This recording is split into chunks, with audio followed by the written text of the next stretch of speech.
We're live. Sweet. All right. We are back with Mary Truth Talks episode 24. It almost feels like we started yesterday, guys, and we're about to hit 50 at any moment. It's crazy how quick time flies. Before I begin with these amazing and insightful stories, go check out Instagram, Mary_Truths, and TikTok, same thing, Mary_Truths. And I haven't spoken about our Patreon for the past couple of lives, so I'll talk about it today. Join our Patreon, subscribe. Live. Sweet. All right, we are back. I was like, why is it so loud? Cool. Heard myself. Okay, so Patreon. So Patreon is our wellness platform. It is a long-term project, but thank you for those of you who have subscribed in our Patreons for MBE and for MTT, because that is what's funding MTT. So MBE is a mindset. You know, our slogan for Mind Body Elevation is we're not an idea, we are a mindset, because that's the goal for MBE, is to subscribe to the MBE mentality, which is, well, you got to find out by tuning in, but just to clue you in, it's just wellness. Taking care of yourself, taking control of your life, and realizing that there are good habits and bad habits, and it's up to us as individuals to know, you know, what's better for us. So if you haven't become a Patreon, become one and subscribe. And everybody who has already subscribed, thank you guys so much. So let's begin. Cool. So far in less than 100 days, Donald Trump has done 45 executive orders. I know a lot of people are probably, freaking out about it, but, he did say he was going to start hardcore. So, at least he is literally saying what he is saying is what he is doing. So, he's truthful in that sense. You got to give it to him. So let's start with immigration. We're going to talk about immigration. We're going to talk about the tariffs on Canada, Mexico, and China. We all expected this. This is not like surprise. Canada's assisted in dying program, yes. They're not the only ones that are doing this, by the way, but they're the ones who have expanded it the quickest. RFK versus Bernie Sanders and Elizabeth Warren, that was very entertaining. Kash Patel's hearing, also entertaining. And Tulsi Gabbard on Edward Snowden, I have a lot to say about that. All federal workers got a letter of resignation with an 8-month payout. That was genius. A lot to say about that. FBI firings, not surprised at all. And where are tax dollars being spent? We're going to find out, because there's a lot of changes happening, and our tax dollars are being spent in ways that, to me, are just downright evil, because I don't know why you would do that, but nonetheless, we're going to find out. And the media is lying about the federal funding freeze. Of course, we'll find out what that even means. So let's start with immigration. All right, so I found this article, AP News. You want to pull it up there? Yes, sir. You got it? Okay, cool, because I can't see him. I don't have my glasses, so. All right, so President Donald Trump on Wednesday signed the Laken Riley Act. Those of you who have me on Instagram and TikTok, you guys saw my perspective on that.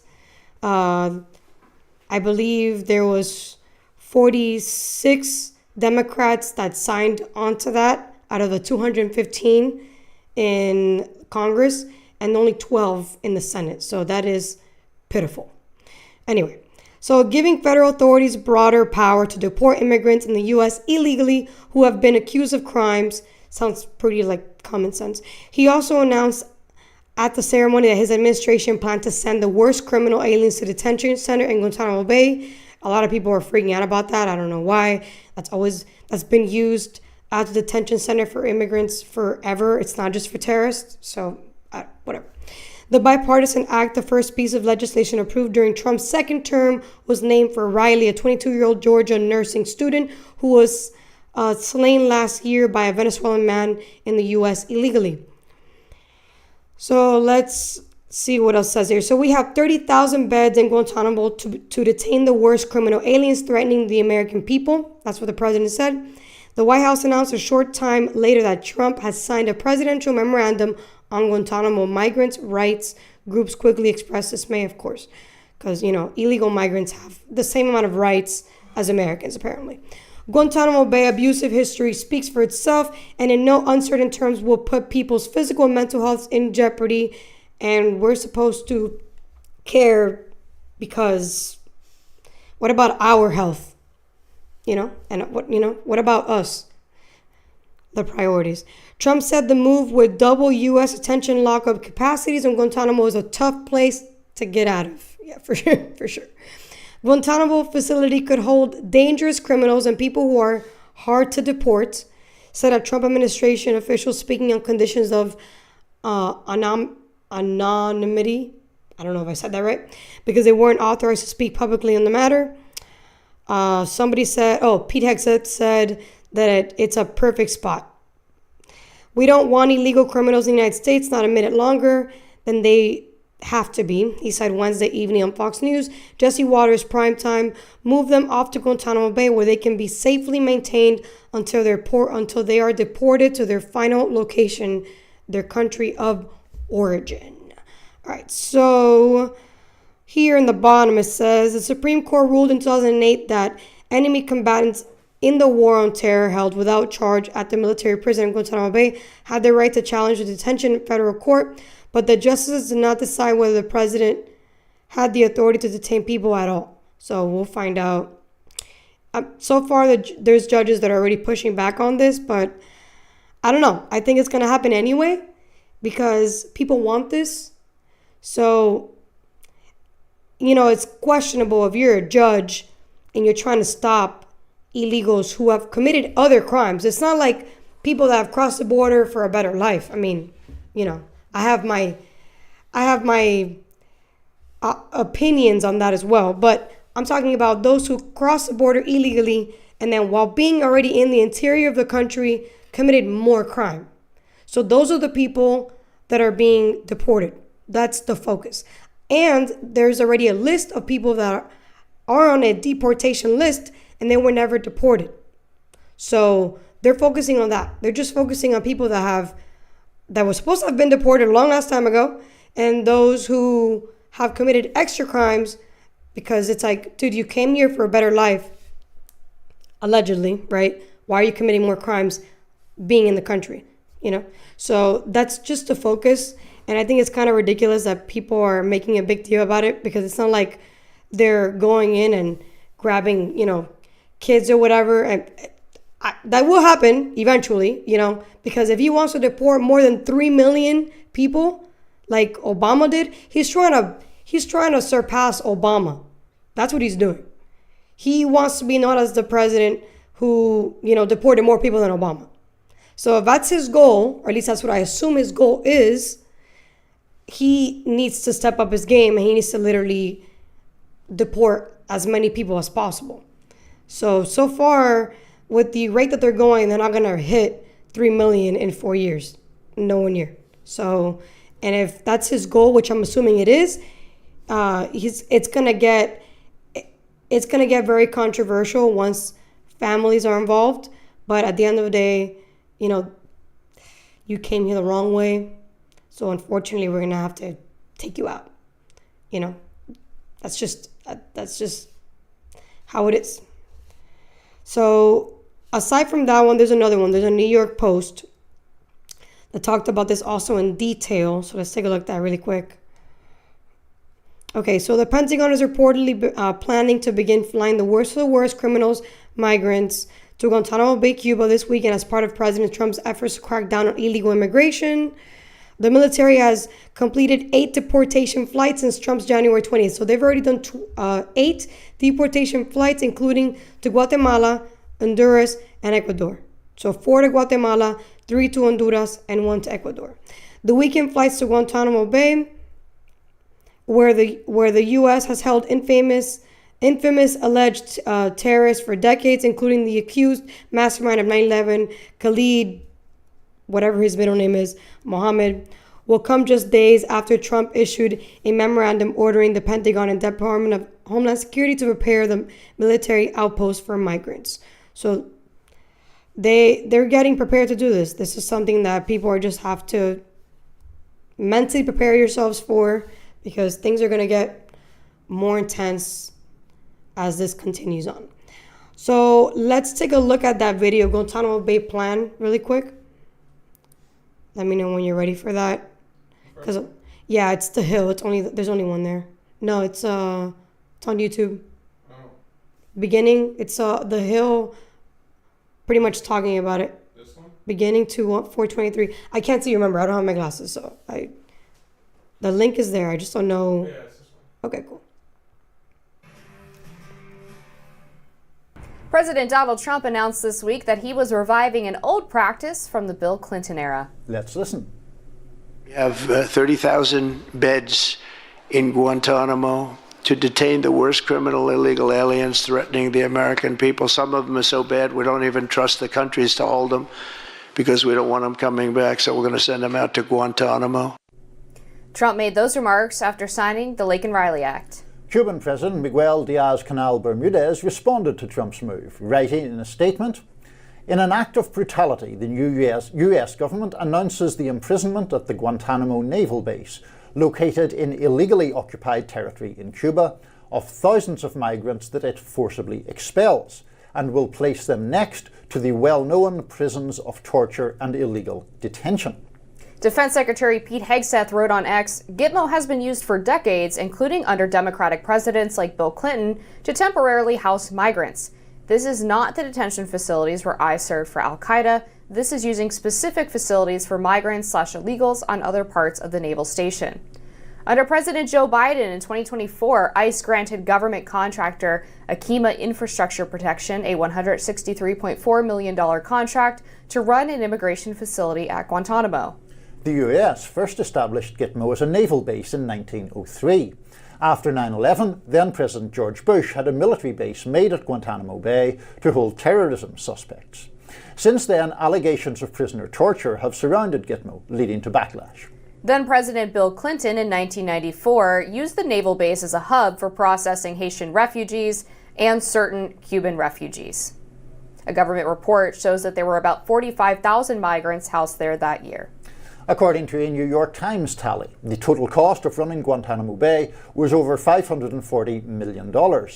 American humorist and NPR host Peter Segal wrote on Blue Sky, "A reminder, the G.W. Bush admin built a prison at Gitmo not because of its size or facilities, but on the theory that because it was not in the US laws would not apply. And because the US didn't recognize Cuban sovereignty over it, Cuban law didn't either. It's a stateless, lawless zone of impunity." Cenk Uygur said, "It turns out last year Biden gave a private prison company a multi-million-dollar contract to run the migrant jail at Guantanamo. So, does that mean Biden started the concentration camps? Also, Clinton had 45,000 migrants in that same facility. Or did Clinton start the gulags?" Well, I think there's a lot to discuss here. It is certainly true that, let's start with the very basic stuff. Guantanamo Bay, in the way that most people think of the detention facility, and this proposed facility are two different places. They're apparently literally on opposite sides of what is actually Guantanamo Bay. And it is certainly the case that it was used to hold a lot of Haitian and Cuban refugees or asylum seekers dating back to the Clinton years. I think that obviously that was occurring before Guantanamo Bay was identified in the public imagination with the detention facility.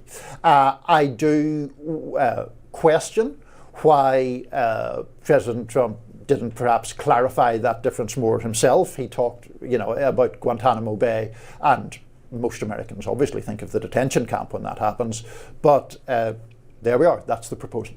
Yeah, I think it seems like a good idea, frankly. We have this facility there. There's space there. It's already up and running. We're going to have a shortage of beds in the U.S. as this deportation operation continues. Might as well make use of something that already belongs to the U.S. and is built for expressly this purpose. Doesn't sound like it would save much money, unfortunately. That would be a nice 1-2 punch.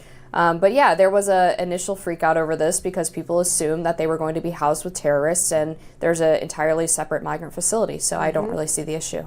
Yeah, exactly. It's literally a humongous little section of Cuba, right, that we took in I believe it was in the 1800s, and then we created an amendment with Batista, and then we just solidified it.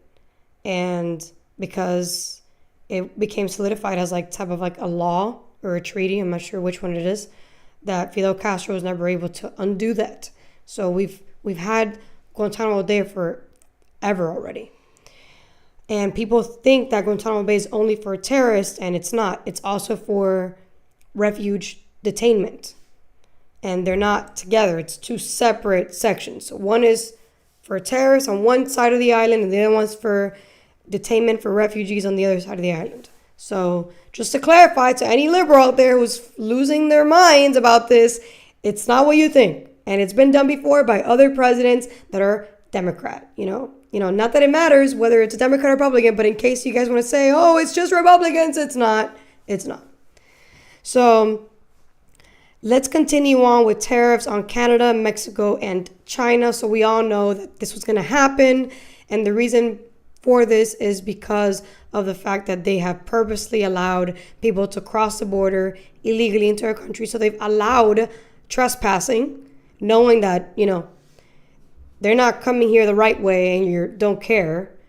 You're just letting it happen on both sides of the border. And then on top of that, you're allowing drugs like fentanyl to cross the border, and it's killing thousands and thousands and thousands of people. Young, old, middle, everything in between. So that's his reason. And aside from, an economic boost, but that's a big reason as to why he's doing it. It's you should have known better, regardless of me not being in power. You should have known that you weren't supposed to do that. And because now I'm in charge again, I'm going to make sure you feel the punch because you knew what you were doing and you did it anyway. Shout out to AVP. Thank you so much for joining. Thank you, Mel.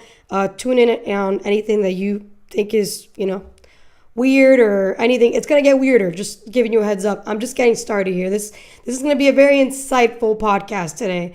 So just letting you guys know it's soft right now. It's only going to get better. So the tariffs on Canada and Mexico are going to be the highest. The one on China is not going to be that bad. I believe he said 10%, 25 to Canada, 25 to Mexico. Canada is really the one who's going to feel it more than Mexico because they're doing really, really bad right now economically. So they're already, trying to say, oh, we're going to retaliate on tariffs. The rest of them are saying the same thing, but Canada's the one that's really pushing it on retaliating. I don't know if that's a smart move to do. We saw what happened with the Colombian president, Petro, who tried to retaliate. That wasn't a good move on his part either. So, they should have learned from the Colombian president. But I guess liberals don't learn from other people. They like to learn the hard way. Hey, I guess if that's how they're going to learn it, then it is what it is. But let's watch this really quick. This is funny, but just take a look. Perhaps hundreds of trillions of dollars of assets that we need to manage smartly, sustainably for the benefit and the use of the American people. Mr. President, is there anything China, Canada, and Mexico can do tonight to forestall your implementation of tariffs tomorrow? No. Not right now. No. Not a negotiating tool? No, it's not. No, it's a pure economic. We have big deficits with, as you know, with all three of them. And in one case, they're sending massive amounts of fentanyl, killing hundreds of thousands of people a year with the fentanyl. And in the other two cases, they're making it possible for this poison to get in, number one. And number two, we have big deficits, and it's something we're doing. And we'll possibly very substantially increase it. We're not. We'll see how it is. But it's a lot of money coming to the United States. As you know, we have about a $200 billion deficit with Canada, getting close to $200 billion. They've treated us very unfairly. And I say, why should we be subsidizing Canada? wonderful. I have so many friends in Canada. It's a great place. Is there a concession But, you're looking for, sir? No, we're not looking for a concession, and we'll just see what happens. Yeah. We're going to see what happens. We're going to see if they fold, which is what, we hope they do. Especially China has the money to give, They're a huge manufacturing country.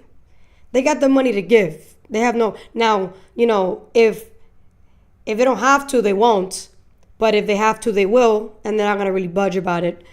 Mexico, on the other hand, they do have a woman in power, so we all know that, women in power is not the greatest idea. I don't know why Mexico thought that was wise, but then again, they're a very socialist, liberal country. They thought having a woman in power was progressive. I think it's stupid because, unfortunately, my opinion, if the wrong woman is in power and she has a terrible management with her own emotions, she, instead of using logic and reasoning, she uses emotion, and that makes her make stupid decisions, and that can create more problems. I mean, she got upset and triggered when he said that he was going to make the Gulf of Mexico the Gulf of America, and she did a whole PR campaign about it. Like why waste your time on that? So little things like that trigger her. Imagine tariffs. So I definitely predict that Canada and Mexico are the ones that are going to fight back. I don't think China's really going to fight back. They're going to be like, okay, whatever. Like, how much do you want? Okay, cool, fine, I get it. But Canada's definitely, I think Canada might just fight more than Mexico. That's my prediction. I could be wrong. You guys tell me what you guys think. But yeah. So the reason why I brought this up is mainly because I wanted to know how many countries have socialized healthcare. You guys know my opinion on socialized healthcare. I had my friend Albeni's here, who is very pro Bernie Sanders, pro universal healthcare, and I did agree with him by saying if we were to expand private health insurance, then perhaps I would be okay with universal healthcare. But I didn't tell you guys what happened to me after that. So it's crazy how things happen. So somebody saw that video, that live, and they went ahead and went on my Instagram account and they sent me a message. And this person happens to be from West Virginia. West Virginia is a very poor state. And they messaged me and they told me liberals have forgotten about people like us, where we actually cannot afford universal health care. And we don't want universal health care. And he said, the Americans, we're very stubborn in our ways, and we don't like the idea of the government just helping us. We think we can help ourselves.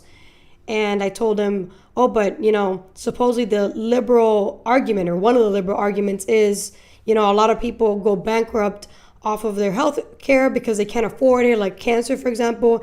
And he goes, we get it, but you're forcing us to pay for something we literally cannot afford.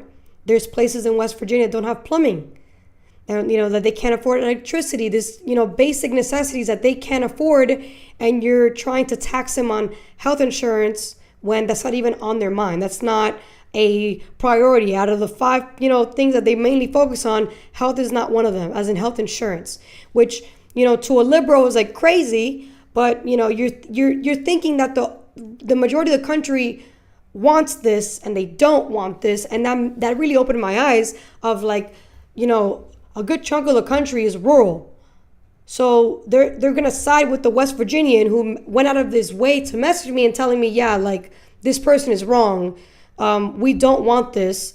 The majority of people that live the way I live do not want universal health care because it is just another tax on health.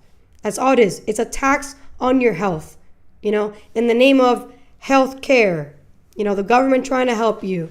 And he doesn't believe that's something the government should be a part of. And I thought that was fascinating that he just happened to watch my live. Don't know if he's a subscriber or not, but he went out of his way to explain to me how he doesn't like that the liberals have forgotten about people like him who live in very rural areas, very remote areas. And I was like, damn, it gave me a different perspective because I'm thinking of it as a capitalist, but now I'm thinking of it as wow, there's literal people that cannot afford this, for real. So just something to think about.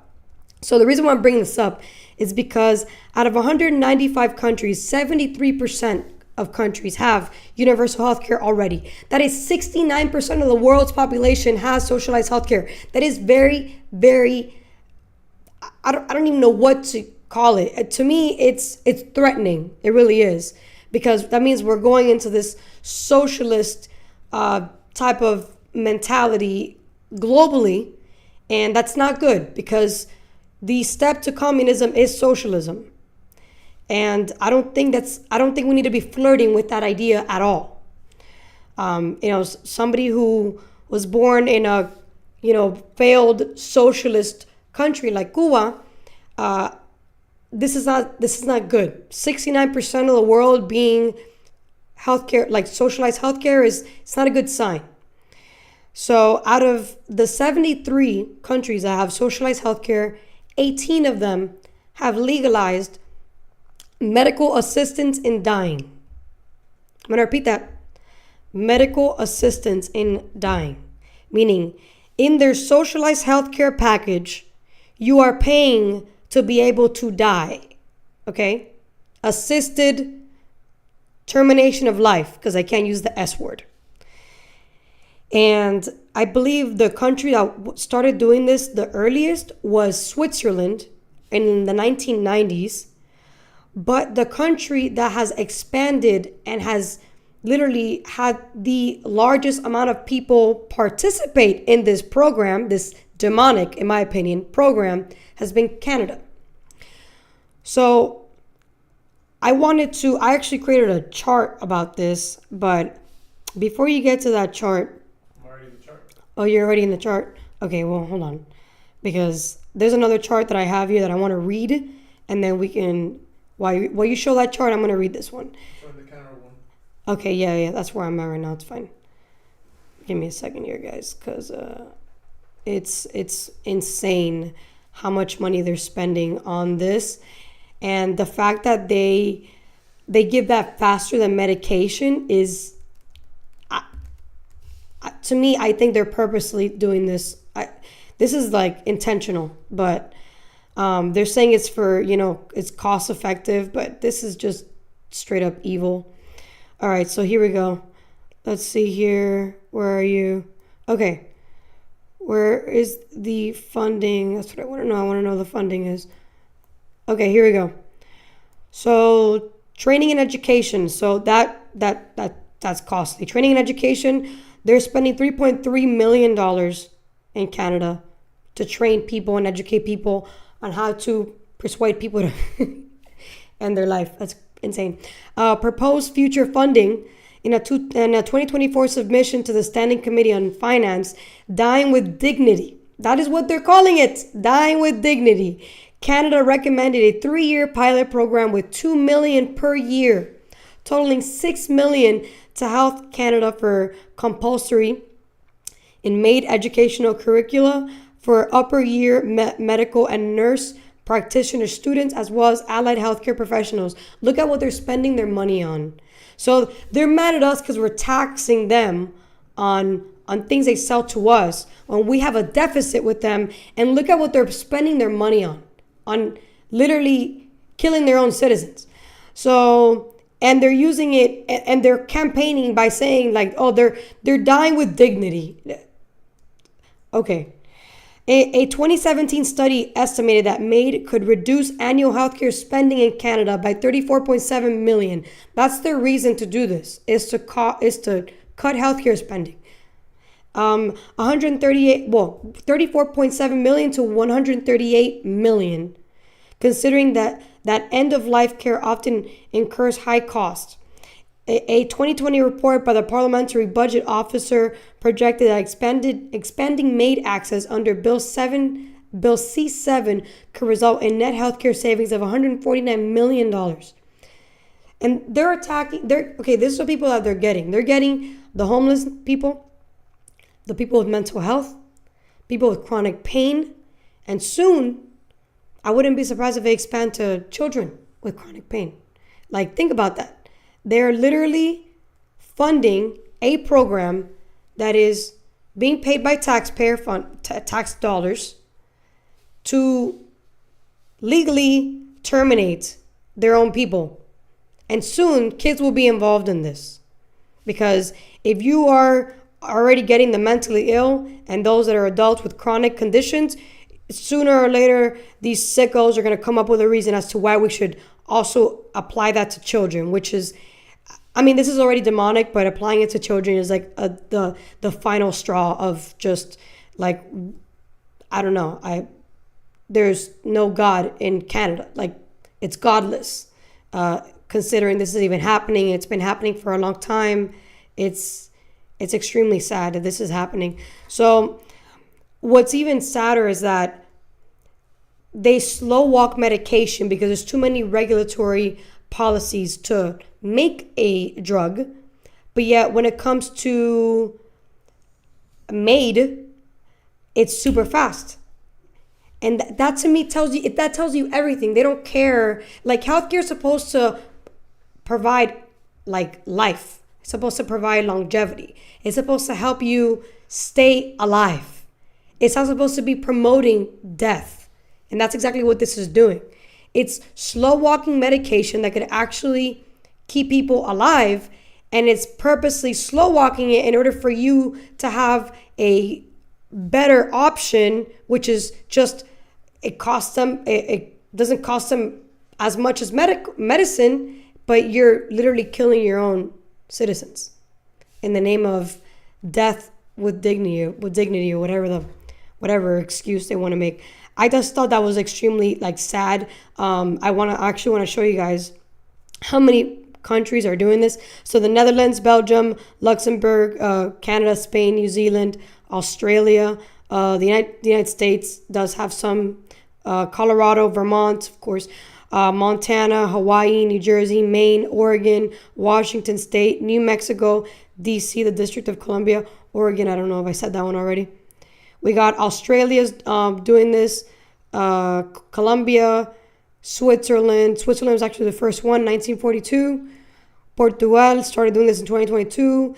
So we have a lot of people already doing this. The problem is Canada's the one who's expanded it the most. So you got that. Okay, so look at that. So they started making even more money. If you look at that chart, they started making even more money after 2020. After COVID, this blew up even more because COVID really expanded the mental health crisis. And it probably made it significantly worse. So it benefited this program. As messed up as this is, it benefited the program. So 2016, 1,018 deaths. 2017, 2,838 deaths. 2018, 4,483 deaths. 2019, 5,665 deaths. 2020, 7,611 deaths. 2021, 10,000.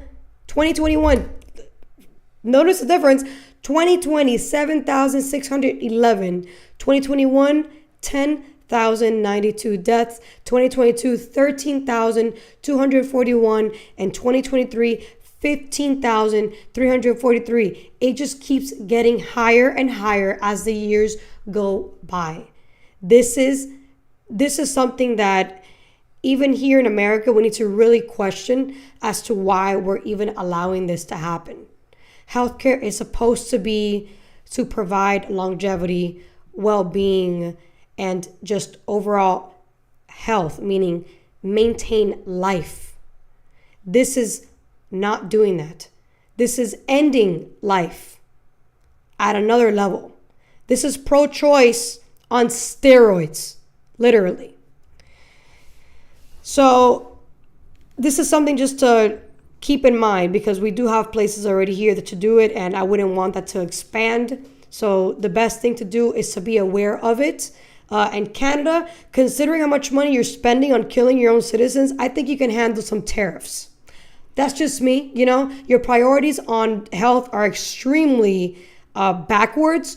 So considering, you don't really care about your citizens, we're going to make sure we tax the shit out of you. And then your citizens, the ones who do want to stay alive, are going to have to actually tell you, figure it out, because it's going to affect them more than it's going to affect us.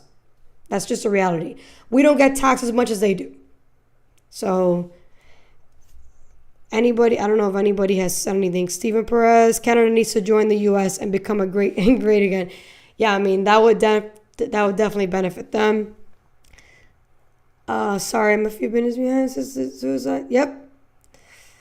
That's yeah. I can't use the S word, but that is what that is.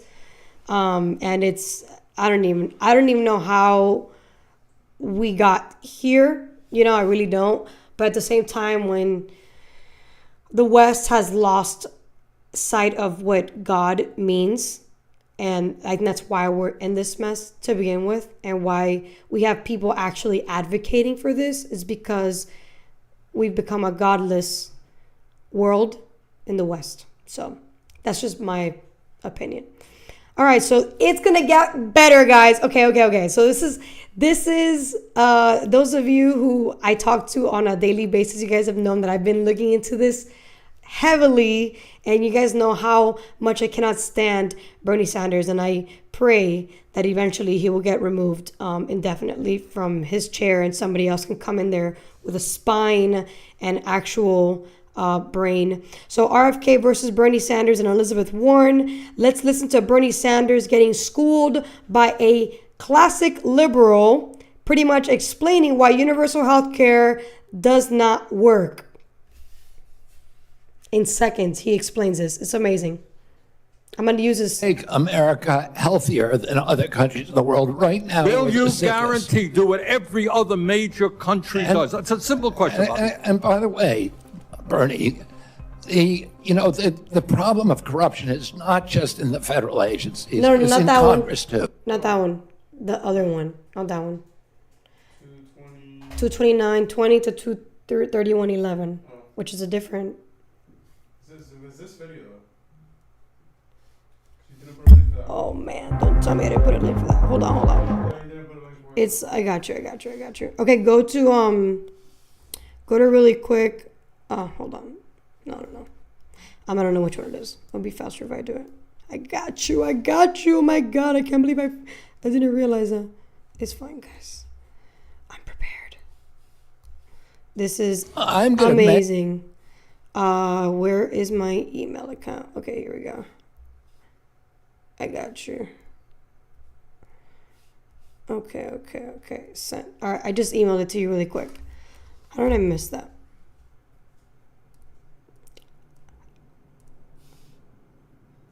Yeah, I got you. It is fabulous. It is this one. Is that one? Yeah. Oh. Are you sure? Yeah, it's the same one. No. One of them is Forbes, and the other one is Sky News. It's not the same thing. PBS News, both of them. No. One of them is Sky News. I just sent it to you through email. I know, I just got it. That I can't see. You sent me the PBS News one, the first one that we just played. But it's not this one. The one I just sent you is. It's the same. Are you sure? 100%. Okay, put it with 229 and see what pops up. This. No, it's not that. This is what you sent me, I guess. What the hell, dude? It's Sky News. It's on my. You sent me the same No, let me see. Hold on. No. Sky News Australia. RFK Jr. attacks Bernie Sanders over Big Pharma. Oh wait, no, you're right. It is that one. Yeah, it's Sky News. Sorry. I see it there, but it's PBS News also. Okay. So it's this one. It is. I think it is PBS. You're right. It is PBS. I was getting them mixed up. Just kidding. So it's this, but the time is off. It's the beginning of this. It's a big. Okay, the PBS one. I believe it is the beginning of it. But just put it. Let me see if it is. I'm going to make America healthier than other countries in the world right now. Will you guarantee do what every other major country does? That's a simple question. And by the way, Sorry. Bernie, the problem of corruption is not just in the federal agencies, it's in Congress too. Almost all the members of this panel are accepting, including yourself, are accepting millions of dollars from the pharmaceutical industry. Oh, no, and protecting their interests. Oh, I thought that would come. No. I ran for president like you. I got millions and millions of contributions.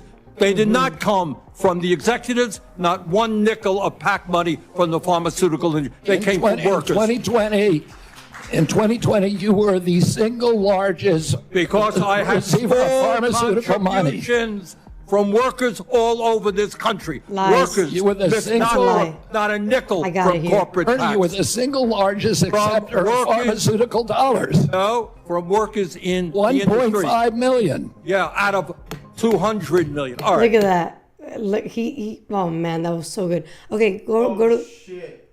What happened? Damn it. I wasn't showing it. Oh. Yeah, I was just showing you. Okay, well, let's watch it again. I don't mind watching this again. Alright. They heard it though. I know, but it's we gotta put it. I'm going to make America healthier than other countries in the world right now. Will with you the sickness. guarantee do what every other major country does? It's a simple question. And by the way, Bernie, the problem of corruption is not just in the federal agencies; it's in Congress too. Almost all the members of this panel are accepting, including yourself, are accepting millions of dollars from the pharmaceutical industry Oh, no, and no, no, protecting no, no. their interests. Oh, I thought that would come. No. I ran for president like you. I got millions I know. and millions of contributions. They did not come from the executives, not one nickel of PAC money from the pharmaceutical industry. They came from workers. In 2020, you were the single largest Because I had receiver of small pharmaceutical money. contributions from workers all over this country. Workers, You were the missed single- not a nickel from corporate Bernie, tax. you were the single largest acceptor of workers- pharmaceutical dollars. No, from workers in the 1.5 industry. million. Yeah, out of 200 million. All right, but All right, so if you go to the other clip, it says beginning to 107. See if that's it, because I don't know why I got those two mixed up. That is that. It's the same one? Yeah, that's that one. But I don't know why you put here 229, 231. Because I think that's a different clip, and I don't know now where the heck it is. Move on. Man, it was so good, guys. It was so good. It was literally him saying, like, oh, will you say that you're going to make universal health care a human right? And then RFK said, are you saying that universal health care is like freedom of speech? It's not, because freedom of speech is not costly, and universal health care is. And then he said, if I were to smoke for 16 years and then get cancer, if you put universal health care, then you're putting a strain on the poor. And then immediately Bernie Sanders was like, all right. And then he changed the subject. It's like, that's literally what you're doing. You are taxing the poor. You say that you're fighting for the poor, but universal health care is taxing the poor, because those are the ones that you claim need it, but they have to pay for it. And poor people cannot afford it. So it's just it's mind fucking. All right, so let's go to the next one. Warren, hopefully that one's correct. Hopefully that one's correct, because while you're doing that, I'm going to search up these charts I have here. These amazing charts on becoming like Donald Trump. I love charts. They're the greatest.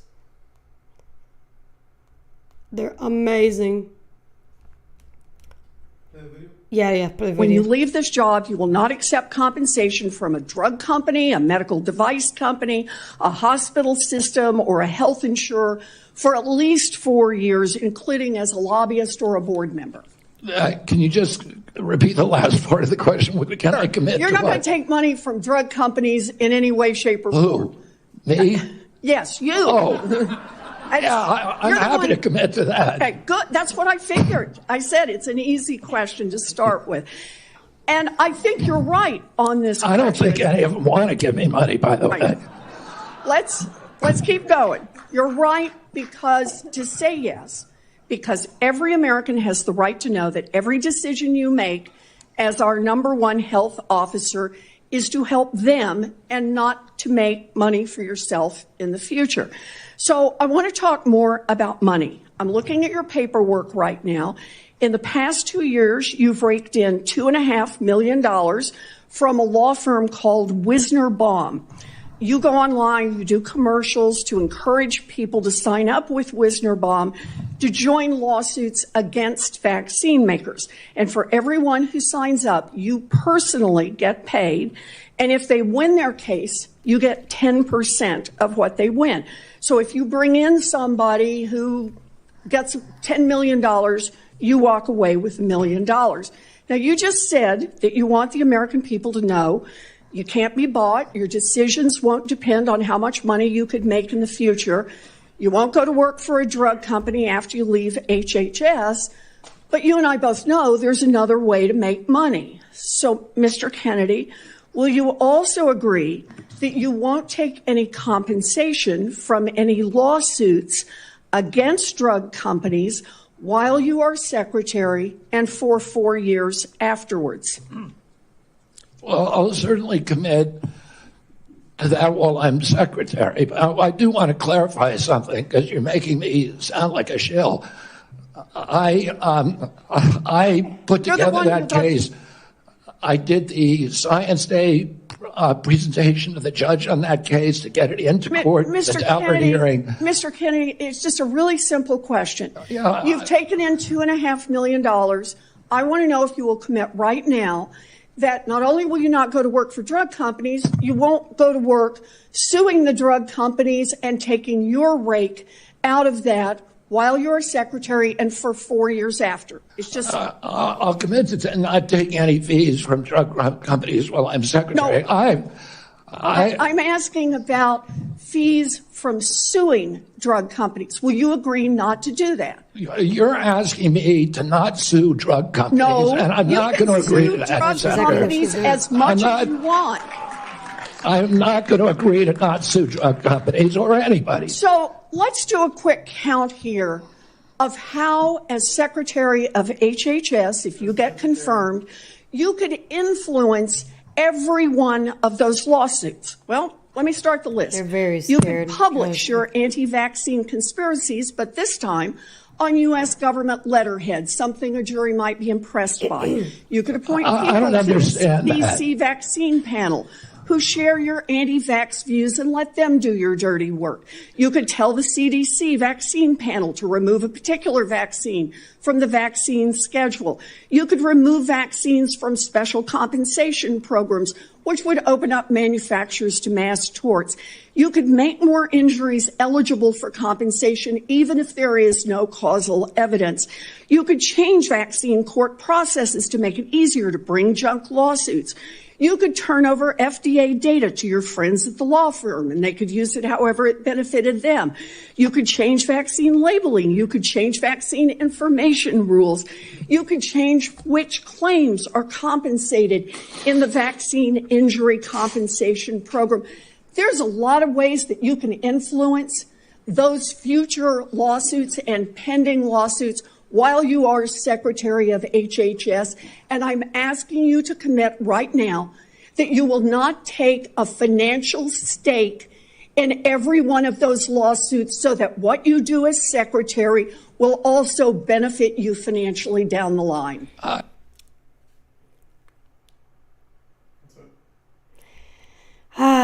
Man. All right, so the reason why I'm showing this to you is because the people who claim they're for the poor, for the middle class, are literally making money off of pharmaceutical companies, but they're saying they're not making money off of the actual company itself.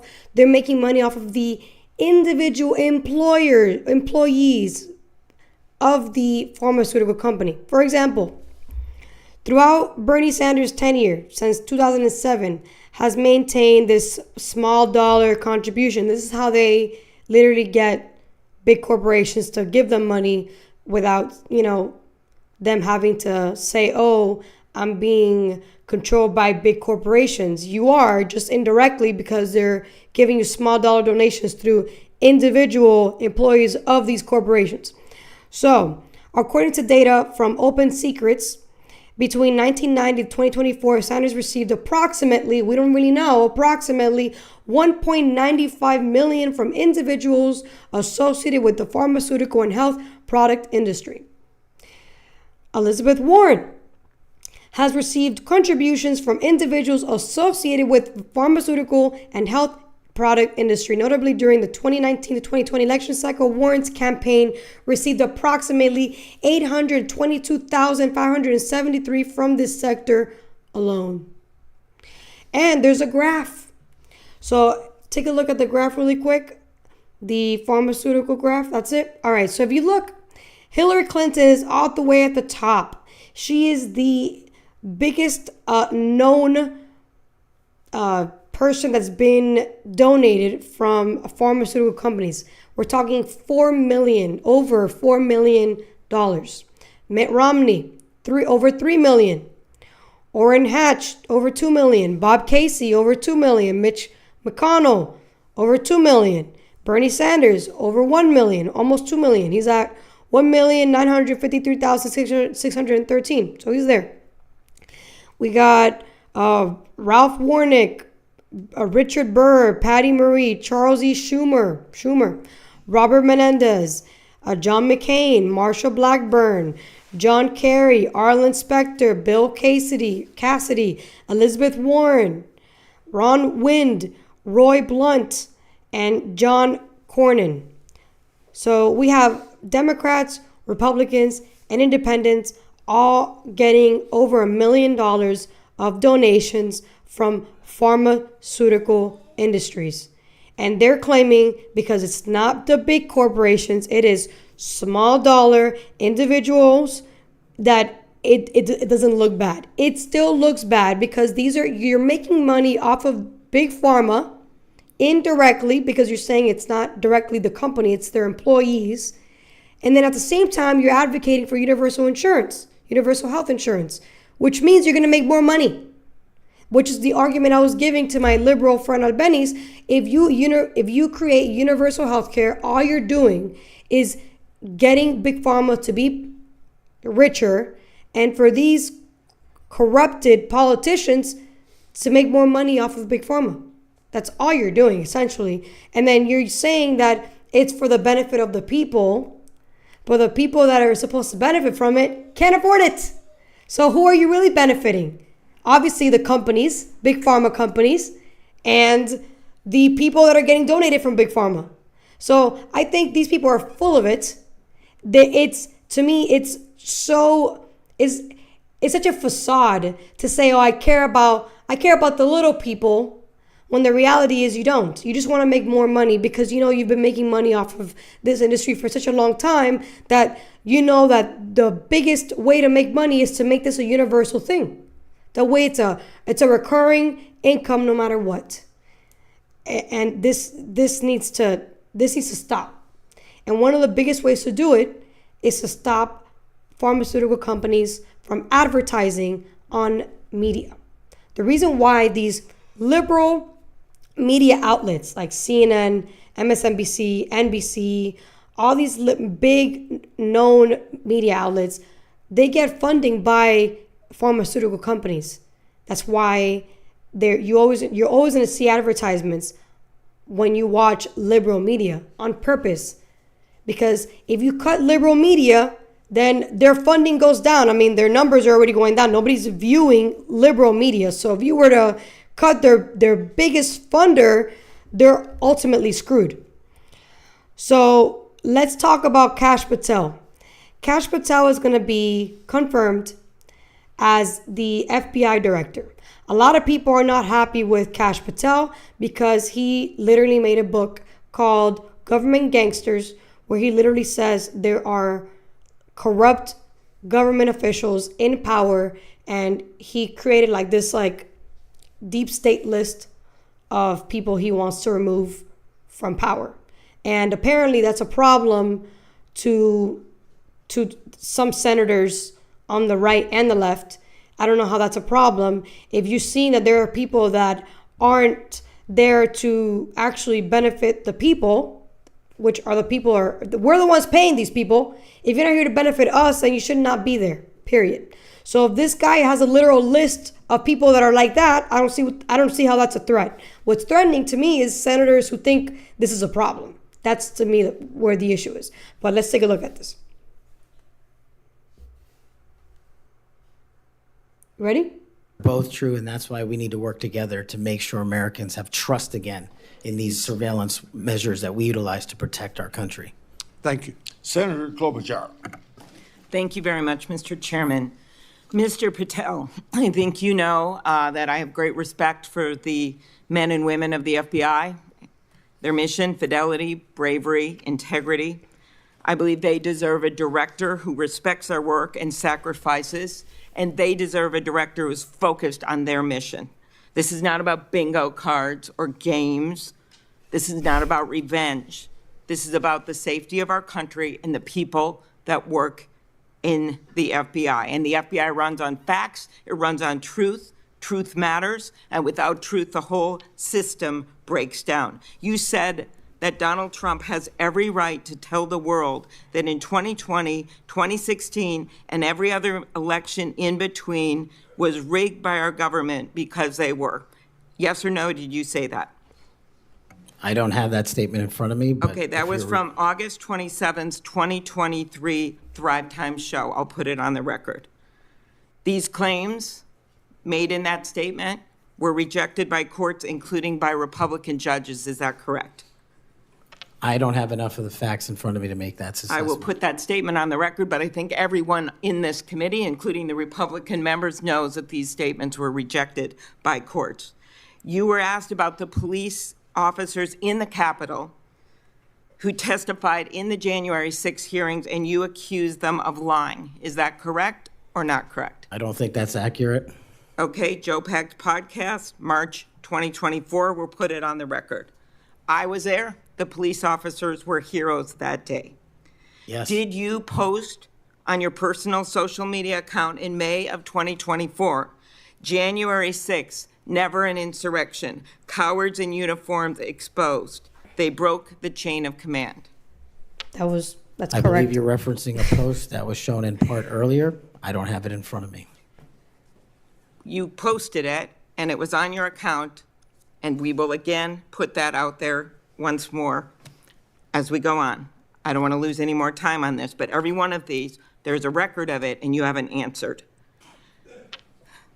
You promoted a COVID vaccine reversal or detox supplement. One scientist said, I quote, "None of these substances in any form would minimize side effects from a COVID-19 vaccine." That is preying on innocent people. Did you perform clinical trials before you made that claim?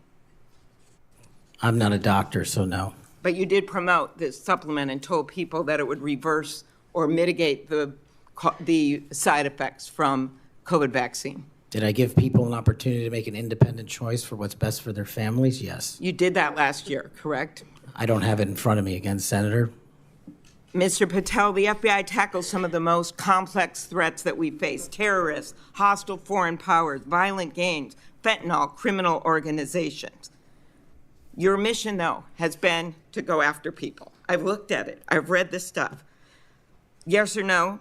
When Trump wins, did you say this? When Trump wins in 2024 and is in power in 2025, we can prosecute them, referring to Justice Department officials for an actual RICO statute violation, for criminally organizing the United States government to break the law to rig presidential elections.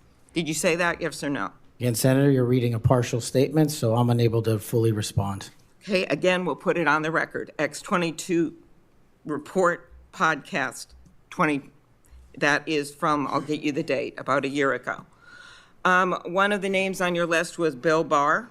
Chairman Grassley has called him one of the most capable cabinet officials I've ever been able to vote for. Senator Graham has said, I have nothing but total respect and admiration for the job done by William Barr as Attorney General of the United States. Is Bill Barr on your list of whatever you want to call them, been referred to as an enemies list? You've called them deep state after serving his country as the Attorney General of the United States. Is he on your list because of a personal vendetta? Well, it's not whatever we want to call it, Senator. With all due respect, it's not an enemies list. That is a total mischaracterization. I asked you, I actually used the words you used for the list, which was deep state, right? That's what you put at the top. It is a glossary against in the the Attorney back. General of the United States.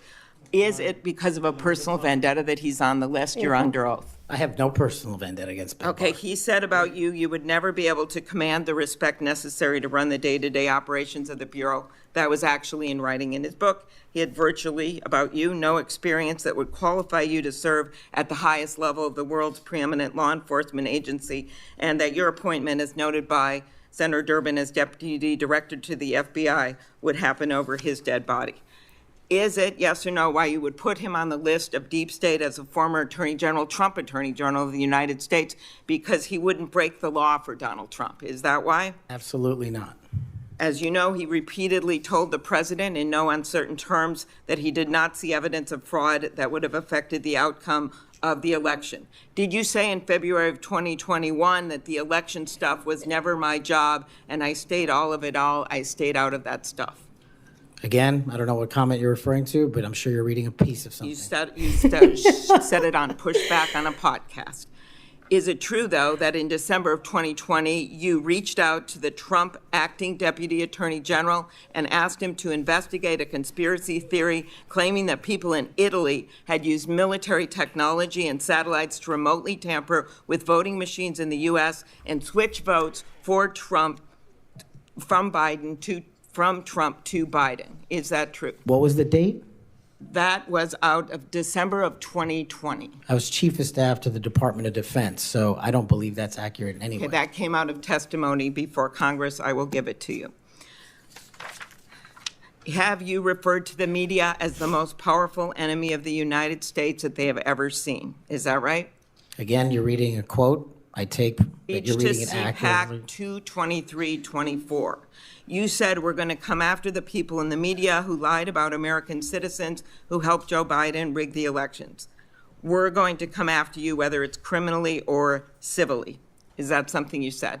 That's a partial statement of what I said. Steve Bannon's podcast. You also said you would put the entire fake news mafia press corps on your list. Is that correct? Is that what you said? I don't have that in front of me. Benny Johnson's podcast, 8/21/23. You have said that the FBI, including today, you said that they remain utterly corrupt. This is an agency with agents who have taken down terrorists, taken down bank robbers, taken down crime. And you wrote that the FBI has become so thoroughly compromised that it will remain a threat to the people unless drastic measures are taken. Do you know that under Chris Wray's leadership, he took over at a very difficult time, we all know that, appointed by President Trump, that during his tenure, the applications to the FBI has in fact tripled? Do you think people would be applying to that agency, like in those numbers, if they thought it was so corrupt? The American public's trust in it is at 40%. That's an all-time low. Did you say that the FBI headquarters should be shut down and reopened as a museum of the deep state? Mr. Chairman, are we allowed to go an extra time? Let's see, you get a second round. Before I call on Senator Lee. Could he just answer the question if he said that the FBI headquarters, where they investigate cybercrime and terrorism, should be shut down and opened as a deep state? Hey, Mr. Chair. As a museum. Did he say that the headquarters should be shut down? Mr. Chair. I deserve an answer to that question. He is asking to be head of the FBI, and he said that their headquarters should be shut down. Mr. Chair, parliamentary inquiry. You got anything you want to say, Mr. Patel, before I go on to Senator Lee? Simply this. If the best attacks on me are going to be false accusations and grotesque mischaracterizations, the only thing this body is doing is defeating the credibility of the men and women at the FBI. I stood with them here in this country. In every theater of war we have, I was on the ground in service of this nation. And any accusations leveled against me that I would somehow put political bias before the Constitution are grotesquely unfair. And I will have you reminded that I have been endorsed by over 300,000 law enforcement officers to become the next director of the FBI. Let's ask them. Mr. Chairman, I am quoting. That's it. So notice that the entire time of her, interviewing him, I wouldn't even consider that an interview. That was more of an attack. She was trying to get a gotcha out of him. Like, you said this, but she was only getting clips of what he said. She wasn't getting the full context. And anybody can just get a snippet of what somebody said and take it out of context if you don't actually listen to the whole podcast, which has been done to many people also. So, like, to me, this is just a great example as to what Democrats do. I believe she is a Democrat, to try to get you to look guilty. And it's like, if you really want to prove your point, then show the video. But she knows she doesn't have time, so she gets little kind of tiny clips of what he said. And she didn't even look this up. Her staff did it for her. All she's doing is reading off of what her staff told her to say, because she doesn't know about any of these podcasts. So let's continue on with Tulsi Gabbard. This one's shorter. That one is long because she decided to go over her time, and we had to watch the whole thing until the end. But Tulsi Gabbard is quick and short. Thank you. Tulsi, was Edward Snowden false to an obligation or false to a duty? I don't understand what you're saying. False? Yes. Did he betray a duty? Did he betray the trust of the American people? Which is, according to Merriam-Webster, that's the definition of a traitor. Edward Snowden broke the law, and he released this information in a way that he should not have. He also acknowledged and exposed information that was unconstitutional, which drove a lot of the reforms that this body has made over the years to make sure that Americans' constitutional rights are protected. Well, for what it's worth, Mr. Snowden is watching these proceedings. He's posted on social media even, indicating that Tulsi Gabbard should indicate that I harmed national security. This may be the rare instance in which I agree with Mr. Snowden. I think it would befit you and be helpful to the way you are perceived by members of the intelligence community if you would at least acknowledge that the greatest whistleblower in American history, so-called, harmed national security by breaking the laws of the land around our intel authorities. So thank you for being here. So yeah, he may have breached national security, but he literally exposed the surveillance that the American U.S. government was doing on its people and the rest of the world. So he can say all he wants that this person is a traitor, but at the end of the day, he did something that we should have a right to know. We should know if you're spying on us. Considering we pay for you to stay alive, you should tell us if we're being spied on. I mean, I think that's the least you can do. Maybe the way he did it was probably not the best way, but if it wasn't for him doing it, it would have never, ever happened. And who knows, maybe it would have became like China or worse. So the fact that they're making her seem like this, like, oh, you're a pro traitor, pro terrorist type of person, just because she doesn't want to say that he is a traitor, because at the end of the day, like, he literally told the American people, hey, your American government is spying on you and the rest of the world, by the way, so I don't see that as a traitor. Maybe the way he did it wasn't the best way, but it's the fact that if it wasn't for him, we wouldn't know, or maybe we would have found out way later. So, and it also helped companies become more secure on cybersecurity too. So we became more aware of cybersecurity and cyber awareness because of Edward Snowden blowing the whistle. So aside from that, let's talk about how all federal workers got a letter of resignation with an 8-month payout. That was, to me, absolutely genius. Because it's a great way to get people to pretty much fire themselves, really. But they're still getting paid, so it's great. You're literally saying, hey, I'm leaving the job, I'm not going to continue, but you're going to get paid for 8 months. I mean, it's amazing. What job does that for you, except the federal government? Take a look at this. As part of his promise to reduce government spending, President Trump is making more than 2 million federal workers an offer. Quit now and accept a severance package. NBC News first reporting federal employees received the offer by email late this afternoon. The White House expects 5 to 10% of the federal workforce to accept it, which could lead to $100 billion in annual savings. But tonight, in a blow to the administration, a federal judge has temporarily blocked the president's attempt at another government shakeup. after the Office of Management and Budget overnight ordered a temporary pause on grant, loan, or federal financial assistance programs that might run counter to President Trump's executive orders. It means no more funding for illegal DEI programs. It means no more funding for transgenderism and wokeness across our federal bureaucracy and agencies. President Trump is looking out for you by issuing this pause because he is being a good steward of your taxpayer dollars. Democrats immediately assailed the president's action. Law enforcement, rural hospitals, aid to the elderly, food for people in need. This decision is lawless, dangerous, destructive, cruel. While several state Democratic attorneys general sued to block the move. When Congress dedicates funding for a program, the president cannot pull that funding on a whim. But Republicans defending the freeze. Let's get a handle on all this spending and figure out if it's going where it's supposed to go. Tonight, the White House saying individual federal assistance would not be paused or reviewed under its plan. Social Security benefits, Medicare benefits, food stamps, welfare benefits, assistance that is going directly to individuals will not be impacted by this pause. But all of it sparked confusion about who would be impacted. The White House says Head Start, the early childhood education program for low-income families, would not be affected.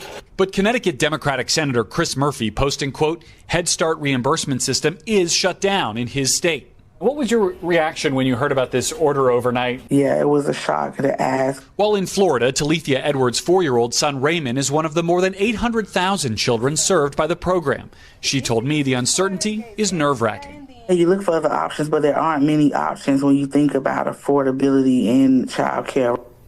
Garrett, that judge temporarily blocking the pause on federal assistance until a hearing next week. Meantime, President Trump has issued a new executive order impacting transgender children and teens. What can you tell us about that?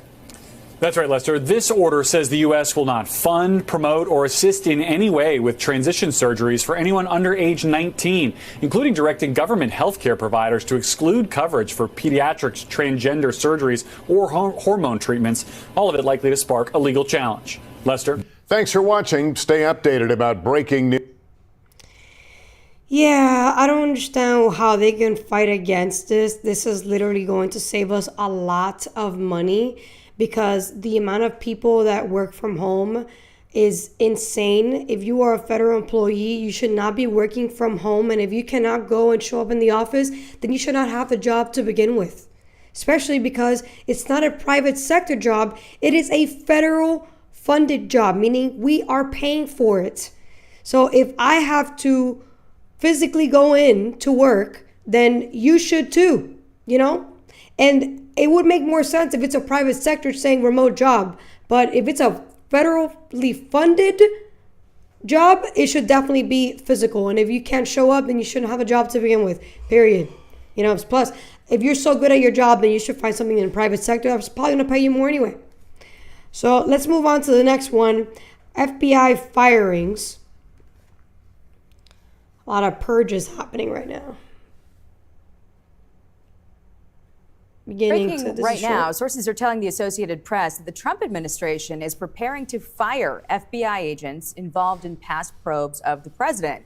It comes one day after President Trump's pick to lead the FBI, Kash Patel, insisted that he will not seek retribution or politicize the agency if confirmed. Correspondent David Spunt is following this story here in Washington. David, what is the latest? Well, Jackie, we reported yesterday that people at the top levels of the FBI have been given an ultimatum, either leave or be fired. The FBI is undergoing a transformation. Some see it as good, what President Trump promised. Others are worried, concerned. Many of these people, Jackie, who are told to leave are career officials who have pensions. Some were hoping to stay until retirement. They've been there for years. Now, the FBI declines to give out specific numbers or names or comment. Yesterday, the president's FBI director nominee, Mr. Kash Patel, you see him right there, had that confirmation hearing. He left without any major controversies, but he did hear strong words from both sides of the aisle while he was asked about his past comments. Watch.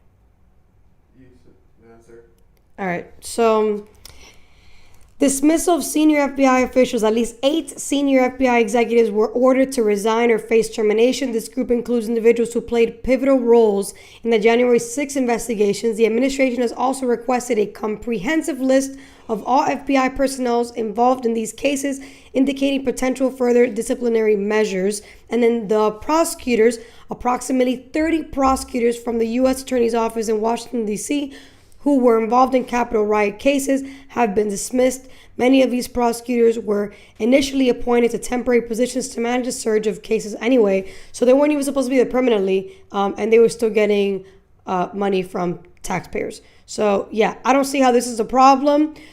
These people should have been taken out a long time ago because there was no real due process for any of the people that were prosecuted for the whole January 6th fiasco, and there was no actual thorough investigation of anything, and there was more questions than there were answers for the ones that supposedly were the January 6th Oversight Committee. So those people should also be looked into, especially the ones that accepted a pardon, because if you didn't do anything wrong, why would you accept a pardon? So let's move on. Oh, and Jose, yeah, she's definitely baiting him, for sure, 100% baiting him. All right, so media is lying about federal funding freeze. Let's take a look at that really quick. The case is debating nothing. It concerns nothing. It makes no sense. And people have been spending way too much time talking about it. Federal agencies have an affirmative mandate from Congress to review new spending that goes out the door. In other words, contracts are issued. They are drawn up. An entity asks for federal dollars. They say, I want money to build X. I want money to do Y. I want money to teach Z. Right, then that agency has to review that, and they have to decide whether that is a meritorious use of taxpayer dollars. For the government not to perform that function would mean that all money was issued automatically without any conditions whatsoever. I'm not aware of any citizen who thinks that would be a just or virtuous outcome. I fully understand your position, Stephen. I was asking just a different question of, while this administrative stay is in place because a DC judge put it there, is any money going out the door while we approach that deadline, which I think is Monday? Again, the money is going out the door for all of the things that are required by law, for all of the things that affect benefits to individual Americans. Money is not going out the door for critical race theory. Money is not going out the door to trans our children. Money is not going out the door to help organizations traffic children and resettle illegal aliens. And every department and every agency is using its discretion under law to ensure that contracts comply with the will and desires of taxpayers. To not do that would mean that individual bureaucrats would be able to funnel billions of dollars out the door to their friends and to their allies with zero accountability. We got a commercial break coming up. Nothing was enjoined, so therefore nothing changed because the memo didn't do anything in the first place. I really don't want to cut off this interview and go to a hard break, but Stephen, thank you very much for explaining all that. Appreciate. All right, so the liberal left media continues to say that the federal freeze is going to affect Medicaid, Medicare, and that's a lie. What it's going to affect is the following: international aid and development. If you can put that graph up really quick, the USAID one, I believe it's the, let me see, I'll show you really quick. The one where it's like a line graph. Well, there's that one, and then there's the other one. This one? Yeah. So go back to the USAID budget one, because we're going to talk about that one really quick first, that people know what that is. Okay. So let's go back here. So this started off with RFK.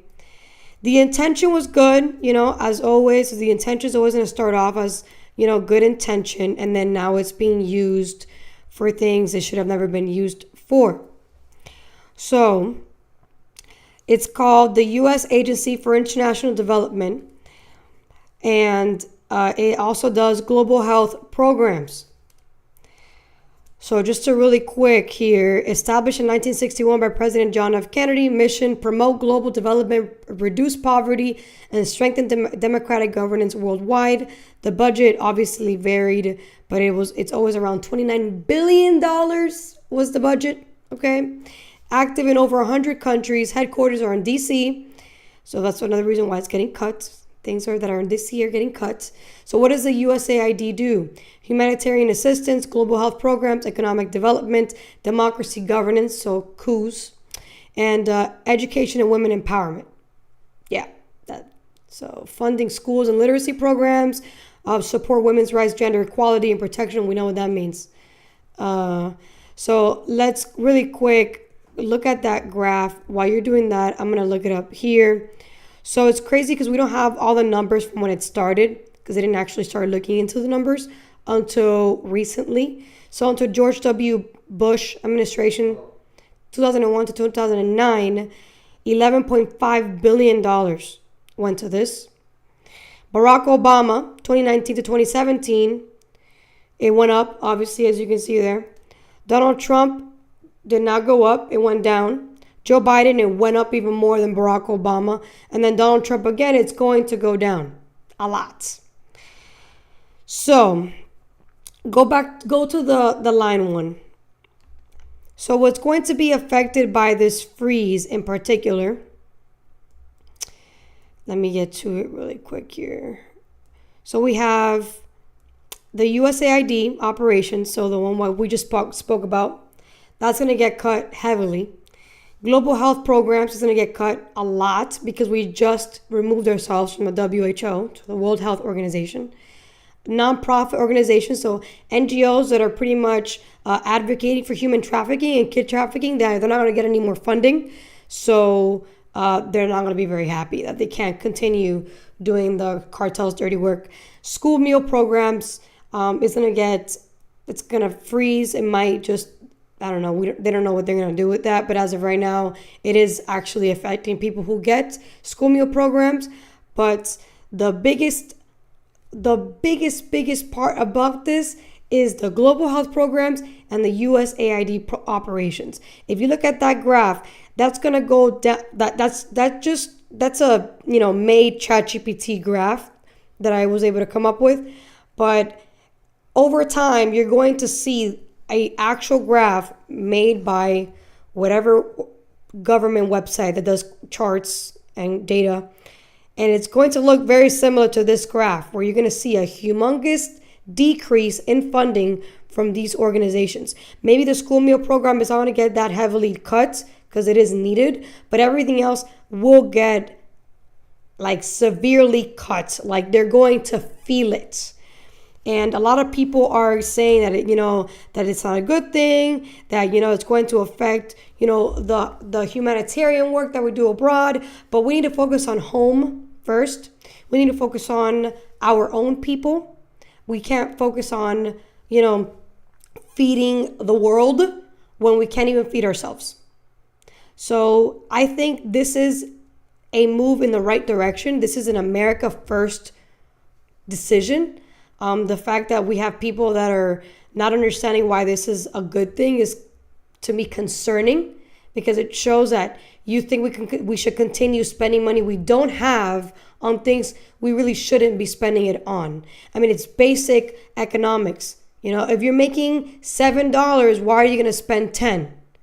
That's just how it doesn't. That's really as basic as it comes. So I think that as we continue on, we're going to see more radical cuts, and I genuinely think it's going to be better for us long term.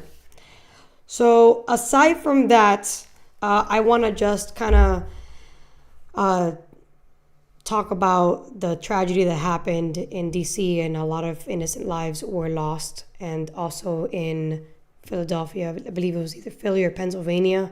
They don't really know what happened with that, but I just God bless to their families, and I really hope that they find all those bodies, because it is a legit tragedy. There's a lot of questions that people are asking, like, how did the military aircraft miss that light, considering how many lights are on in the sky in DC? Why was it so high up? It's not normal for a military aircraft to be so high up. That's what they're saying. So I think that there's right now more questions than answers, but we should pray for those families because they just lost loved ones. And, it's something that should have not happened, but it did. So I just wanted to end it there. God bless those families that unfortunately had to lose their loved ones. Let's pray for them, hope for the best, hope for healing. And those of you who joined in, thank you guys so much for joining. Subscribe, like, share, and I'll see you guys on the next one. Thank you.